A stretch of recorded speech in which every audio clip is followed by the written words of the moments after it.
नागपुरात अज्ञातांकडून तब्बल 602 झाडांची कत्तल करण्यात आली. रस्ता सुशोभीकरणासाठी दुभाजकावर लावलेली झाडं तोडण्यात आली आहेत. त्रिमूर्तीनगर चौक ते खामला चौक दरम्यान लावलेल्या झाडांची कत्तल करण्यात आली. सार्वजनिक बांधकाम विभागाला झाडं कापल्याची माहितीच नाही.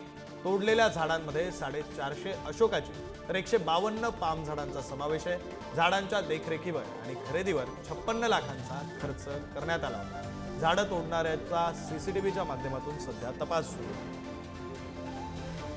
मंगलमूर्ती चौक ते ऑरेंज सिटी चौक या दरम्यान जी PWDच्या अखत्यारीमध्ये असलेले रस्ता दुभाजकावरची झाडं जी आहेत ती झाडं काही अज्ञात इस्मांनी तोडल्याबाबत PWDचे असिस्टंट इंजिनियर सतीश लोकरे यांनी आमच्याकडे तक्रार दाखल केलेली आहे आणि त्यावर आम्ही सार्वजनिक संपत्ती नुकसान प्रतिबंधक कायदा त्याचप्रमाणे वृक्ष जतन आणि झाडांचे संरक्षण आणि जतन अधिनियम यानुसार गुन्हा दाखल केलेला आहे.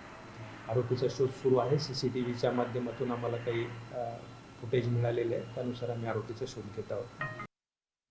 आणि या संदर्भात बोलूया. आपले प्रतिनिधी जितेंद्र शिंगाडे आपल्यासोबत आहेत. जितेंद्र, 602 झाडांची कत्तल केली आहे, काय उद्दिष्ट असू शकतं? म्हणजे त्यातून काही साध्य होणार आहे, त्यातून काही आर्थिक फायदा आहे का, मग केवळ झाडं तोडायची, केवळ समाजाला नुकसान पोहोचवायचं म्हणून हे केलंय? नक्कीच विक्रांत, कारण हा प्रश्न अजूनही कायम आहे की नेमकं झाडं तोडण्या पाठीमागे काय उद्देश होता. कारण ही झाडं 4 ते 5 वर्षांपूर्वी लावण्यात आलेली होती. सुशोभीकरणासाठी ही झाडं लावण्यात आली होती, ज्यामध्ये अशोकाच्या झाडांचा समावेश आहे, पामच्या झाडांचा समावेश आहे आणि रस्ता दुभाजकावर ही मोठी मोठी झाडं लावण्यात आली होती.